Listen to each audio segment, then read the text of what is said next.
ಅಶೋಕನು ಕಳಿಂಗದ ವಿರುದ್ಧ ಯುದ್ಧ ಮಾಡಲು ಬಂದಿದ್ದಾಗ ಬುದ್ಧನ ಶಿಷ್ಯನಾದ ಉಪಗುಪ್ತನು ಅವನ ಮನ ಪರಿವರ್ತಿಸಲು ಬಂದ ಏಕಪಾತ್ರ ಅಭಿನಯ ಇದೀಗ ನಿಮ್ಮ ಮುಂದೆ. ಸಾಮ್ರಾಟ್: ಓ, ನೀವೋ ನಿಮ್ಮ ಭಿಕ್ಷಾಟನೆಗೆ ಬಿಡುವೇ ಇಲ್ಲವೇನು? ನಾಡಿನಿಂದ ಈ ಸುಡುಗಾಡಿನ ಸಮರಂಗಣಕ್ಕೆ ಬರುವ ಪ್ರಸಂಗವೇನಿತ್ತು? ಸಾಮ್ರಾಟ್: ಇನ್ನು ನಾನು ನಿಮ್ಮಲ್ಲಿ ಹಿಂದಿನ ಭಿಕ್ಷೆಯನ್ನು ಬೇಡಲು ಬಂದಿಲ್ಲ, ಅಹಿಂಸಾ ತತ್ವದ ಶ್ರೀರಕ್ಷೆಯನ್ನು ಬೇಡಲು ಬಂದಿದ್ದೇನೆ. ಈ ಸಮರ ಅನಿವಾರ್ಯವೇ? ರಣಯಜ್ಞ ದೀಕ್ಷಿತನಾಗಿ ಬಂದಂತ ನನ್ನ ಕರ್ತವ್ಯ. ಆದರೆ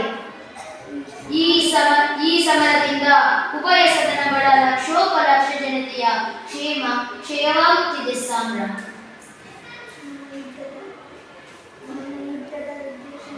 ನನ್ನ ಯುದ್ಧದ ಉದ್ದೇಶವಿಷ್ಟೇ ಆದರೆ ಸಮಗ್ರ ಜನಕೋಟಿ ಏಕಚಕ್ರಾಧಿಪತ್ಯಕ್ಕೆ ಒಳಪಟ್ಟು ಆಶ್ರಯಕ್ಕೆ ಒಳಪಟ್ಟು ಬಾಳುವಂತಾಗಬೇಕು.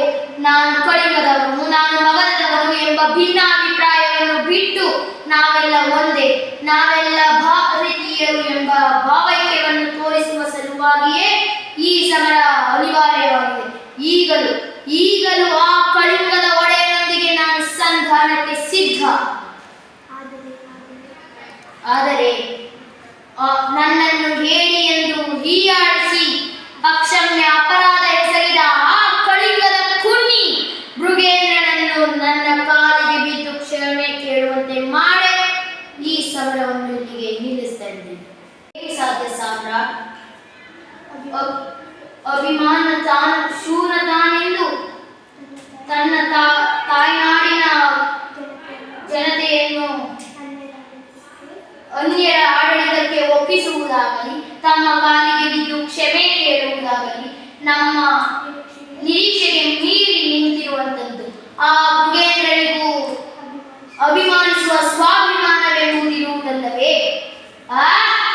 ಅವನಿಗಿರುವುದು ಅಭಿಮಾನಿಸುವ ಸ್ವಾಭಿಮಾನವಲ್ಲ, ಅಹಂಕಾರದ ಸೊಪ್ಪು.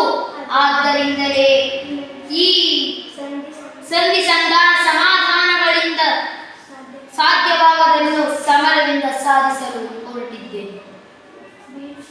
ಬೇಡ ಸಾಮ್ರಾಟ್, ಇದರಿಂದ ಸಿದ್ಧಾರ್ಥನ ಅಹಿಂಸಾವಾಣಿ ವ್ಯರ್ಥವೆನಿಸಿ ಹಿಂಸೆಯ ಅನರ್ಥ ಅಗ್ರಣವಾಗುತ್ತದೆ.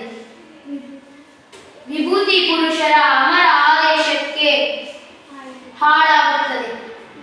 ದಾರ್ಶನಿಕ ಧರ್ಮೋಪದೇಶಗಳೆಲ್ಲ ಧ್ವಂಸವಾಗುತ್ತದೆ. ಇಂದು ಕಳಿಂಗವನ್ನು ಕೆಣಕುವ ದ್ರೋಹ, ಹೀಗೆ ಬಲಾಬಲ ಸ್ಪರ್ಧೆಗಳಿದು ಇಡೀ ಪ್ರಪಂಚವೇ ರಕ್ತದ ಕೆಸರಿನಿಂದ ಮುಳುಗುವಂತಾಗುತ್ತದೆ. ಬೇಡ ಸಾಮ್ರಾಟ್, ಏನಾದರೂ ಆಗಲಿ ಬಲಿಷ್ಠ ರಾಷ್ಟ್ರ ನಿರ್ಮಾಣಕ್ಕಾಗಿ ಕಂಕಣಬದ್ಧನಾದ ನನ್ನನ್ನು ಉತ್ಸಾಹದ ಕುಗ್ಗಿಸಬೇಡ. ಶಾಂತಿ ಸಮಾಧಾನವನ್ನು ಹರಡದೆ ಆದಷ್ಟು ಬೇಗ ಇಲ್ಲಿಂದ ಹೊರಡು. ಬೇವಿನ ಕೈ ಸವಿದವನಿಗೆ ಸಿಹಿಯ ಮೊದಲನೆಯ ತುತ್ತು ಕೈಯಾಗಿಯೇ ಇರುತ್ತದೆ. ಬರುತ್ತೇನೆ ಸಾಮ್ರಾಟ್. ಬುದ್ಧಂ ಶರಣಂ ಗಚ್ಚ, ಸಂಘಂ ಶರಣಂ ಗಚ್ಚ.